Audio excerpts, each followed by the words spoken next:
Halo, selamat datang di channel Queen Pustaka Nusantara.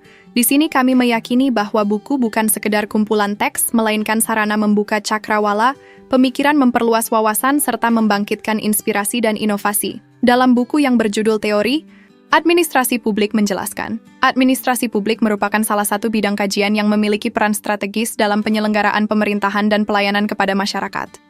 Dalam konteks negara modern, administrasi publik tidak hanya berfungsi sebagai alat pelaksana kebijakan, tetapi juga sebagai instrumen penting dalam mewujudkan tata kelola pemerintahan yang efektif, efisien, dan responsif. Buku ini membahas konsep manajemen publik beserta fungsi-fungsinya yang dikenal dengan planning, organizing, actuating, controlling. Fungsi-fungsi tersebut menjadi kerangka kerja dalam mengelola organisasi publik secara efektif.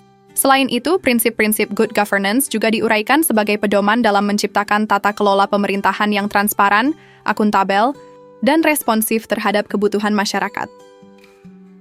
Dalam perspektif organisasi, buku ini menempatkan organisasi publik sebagai sistem terbuka yang dipengaruhi oleh berbagai faktor internal dan eksternal. Pembahasan mencakup struktur organisasi, unsur-unsur pembentuknya, serta berbagai teori organisasi dari pendekatan klasik hingga modern.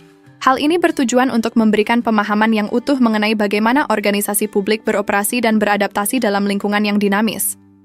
Buku ini juga menjelaskan pentingnya organisasi sebagai sistem terbuka, termasuk struktur, unsur, dan teori organisasi dari klasik hingga modern, sehingga pembaca dapat melihat hubungan antara teori dan praktik administrasi publik secara komprehensif. Selain teori dan konsep, buku ini menekankan praktik pengambilan keputusan dan human relations dalam administrasi publik. Model-model pengambilan keputusan, mulai dari rasional hingga garbage can, dibahas lengkap dengan tahapan implementasi dan evaluasinya. Buku ini juga menjelaskan aspek human relations, seperti komunikasi, motivasi, kepemimpinan, dan kerja sama tim, serta tantangan dalam birokrasi publik yang kompleks, termasuk resistensi perubahan dan konflik kepentingan.